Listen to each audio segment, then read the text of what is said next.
Hey guys, check out Italian Wine Unplugged 2.0, brought to you by Mama Jumbo Shrimp, a fully updated second edition, reviewed and revised by an expert panel of certified Italian wine ambassadors from across the globe. The book also includes an edition by Professore Attilio Scienza, Italy's leading vine geneticist. To pick up a copy today, just head to Amazon.com or visit us at mamajumboshrimp.com.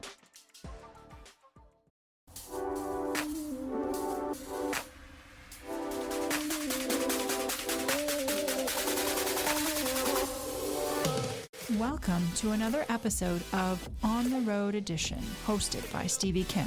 Each week, she travels to incredible wine destinations, interviewing some of the Italian wine scene's most interesting personalities, talking about wines, the foods, as well as the incredible travel destinations.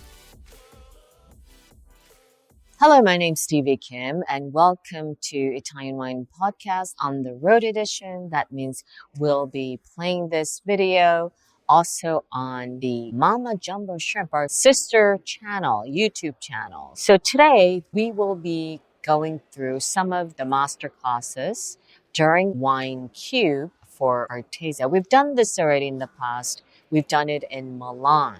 And today we have, of course, one of the lead speakers for one of the master classes, especially about champagne. So who doesn't love champagne? And here with us today is truly a champagne expert. Her name is Vania Valentini, correct? Yes, exactly. Okay, so Vania, so tell us a little bit about yourself for our audience who may not know who you are. Where are you from? Are you originally from Rome? Actually not. I'm from North. I'm from Emilia Romagna, Okay. close to Bologna, Reggio Emilia. It's a place where we drink a lot of sparkling wine, but the sparkling wine is red, bubbles, Lambrusco. So we are quite in our blood, the bubbles. Mm-hmm. I don't know if this is the reason why I'm so passionate about sparkling wine or champagne, but I'm in charge for the guide, the Grandi Champagne in Italy, which is a guide. It's a guide. Concerning champagne. What I'm doing is going champagne very often, tasting a lot of champagne, writing about the champagne and then these guides, and also in my website, which is vaniavalentini.com. But in the last couple of years, I realized that also in Italy we are growing very much about sparkling wine, since we have a lot of different grape varieties, different soils and terroirs in Italy as well. And so I started to be passionate about also Italian sparkling wine in the last time. But of course, champagne is always the king. Yeah, okay. You're highly specialized in sparkling wines. Yes. Is that correct? So today you did a special tasting. How many wines did you taste today? I had 9 different sparkling wine, 3 from Italy and 6 from Champagne. Okay, so give us a little bit of the dry tasting, what you did today. What I tried to do in a very short time, because it was just an hour, so it wasn't so much time, but try to let people concentrate on the glass and try to find out what terroir, soil and grape variety was inside the glass different. So it wasn't a competition, you know. Of course, champagne is champagne, Côte Blanc is Côte Blanc, Montagne de Reims or Côte Bar is different.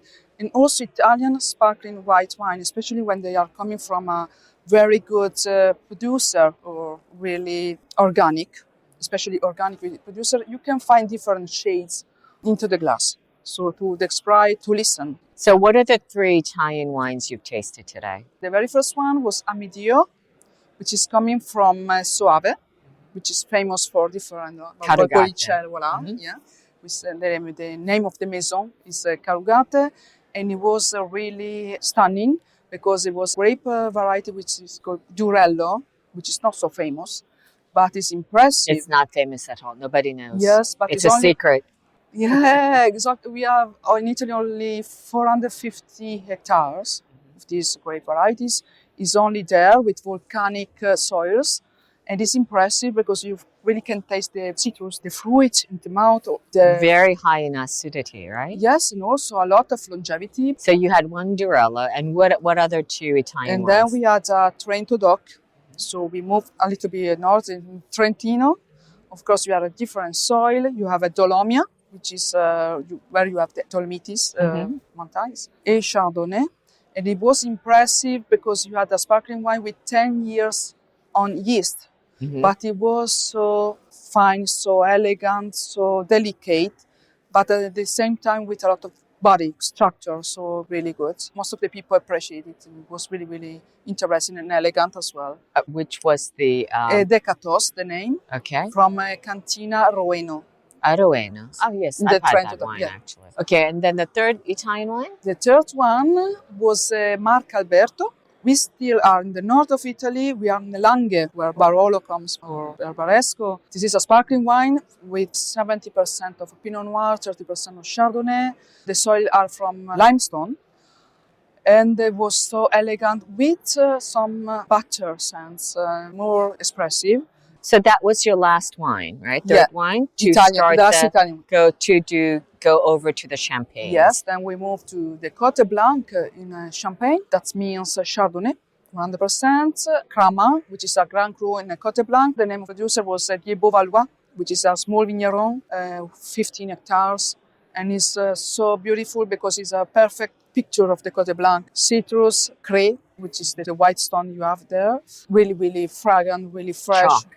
And perfect picture of the Côte Blanc. Really expressive, really fresh, really straight. And then we still had Dieu Beauvalois with vintage 2015, which is very impressive and generous vintage in Champagne. Okay, and then, do you recall? And then we moved to the Vallée de la Marne. You find a different grape variety, especially there, which is the Meunier.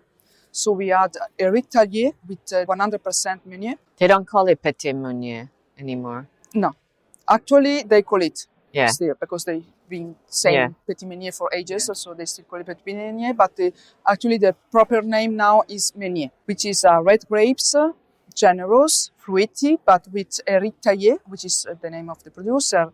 You also have even here freshness, elegance, a lot of minerality. And there you don't find the chalk like in the Beauvalois. In the Vallée de la Marne, you find different soils, clay, sands, also limo. Lime. So how does that translate into the taste of the wine? The Meunier is really fruity, but Eric Tallier is good because Meunier sometimes is too much. It's too heavy. You don't even say that it's Meunier. You don't even say it's Vallée de la Marne because it's too elegant, very elegant. So it's fantastic vigneron, I think, because with the three rustic grape varieties, it creates a really elegant expression. Okay, and what about the next wine? The next one was still Eric Tallier with a different parcel, more structure. So you had like 3 champagne houses and 2 labels from each champagne house? Exactly. Okay. So different parcel, very old vineyards from the dad, so more expression, more structure. And then we moved to the Côte de Bar or Aube, which is the south of Champagne, which changing again the soils.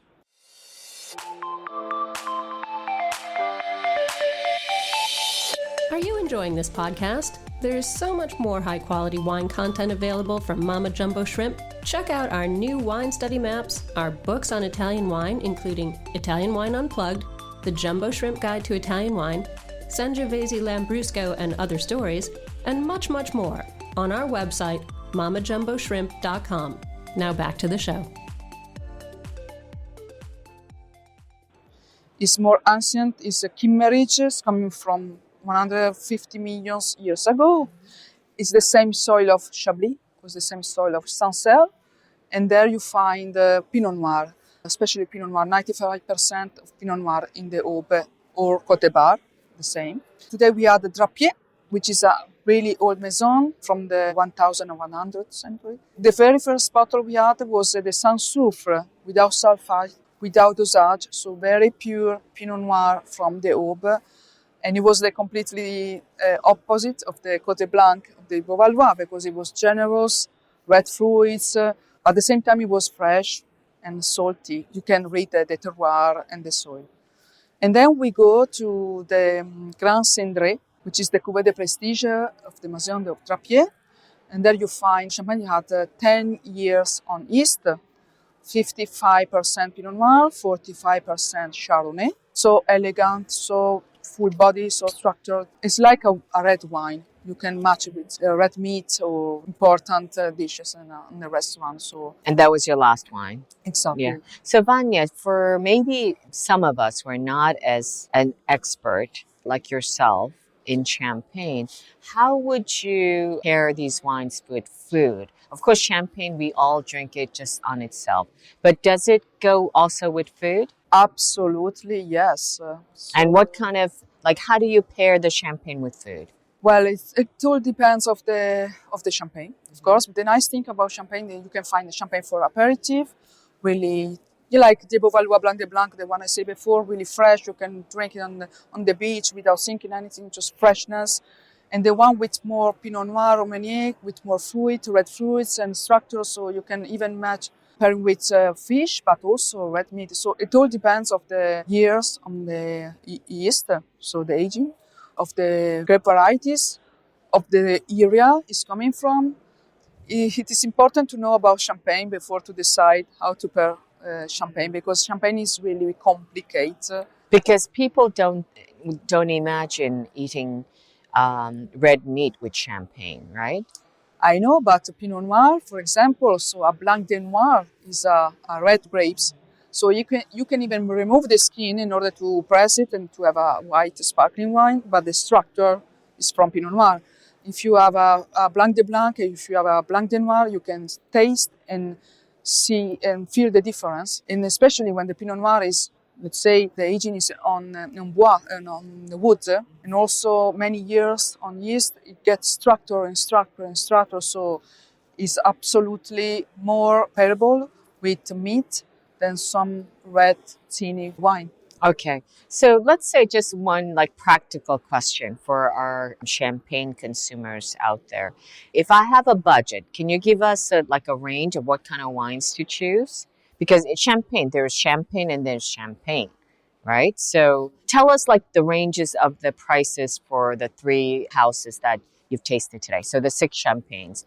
And then compare that with So the the very Italian first wines. time, the very first one we had, the Beauvalois, the Blanc de Blanc, so just 2 years on yeast, just Chardonnay, no aging on woods, so simple and straight. It was about, would you like the price? Yeah. Around 40, 45 euros.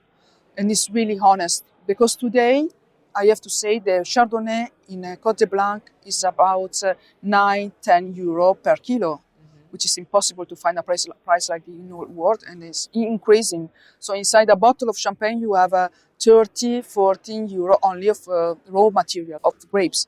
So it's a honest, really honest price, especially today that you don't find champagne. Champagne is really impossible to have it, because demand is really growing a lot. And then we have Eric Taillet with the Meunier. It was a little bit more complex. So I think it's about, you can find something like 80 euro, but more complexity, more structure, more, research also of the aging. Until the Cuvée de Prestige, which is the most and better expression of the Maison, with a lot of years on the East, and etc., etc. And here, a honest price is like Grand Cendré of Drapier, I think around 80, 90 euro. But we know that sometimes you can find a really big name of the good Cuvée de Prestige, also 1,500 euro. So it also depends. Champagne can, the range is 40 until 1,500, 2,000. Yeah. All right. What about the Italian wines? What are the price ranges for those? Well, The Durello, the Trento Durello, I Dog, don't and know really, but I don't think it's much. I think I don't want to say something wrong, but something 18, 20 euros. The Rueno, which is the Trento Dog, I think is about 45. And then Marco Alberto, same, 40, 45. Okay. One last question, Vania. Okay. So if you had one wine to choose to go to an island, which wine would you choose? I changing all the time. Nowadays, I would say Crystal. Cristal. Yeah. Any particular? Maybe the 2008. The vintage. Because 2008, it can age forever. So, I just keep it with me, and I know that it's not going to, to get old. So Okay, well, that's a wrap. From here, we had a conversation with Vania Valentini, the champagne expert, and she did a masterclass with the champagnes, 6 champagnes and 3 sparklers from Italy. That's it. Chin chin with Italian wine people, and see you next time. Ciao ragazzi!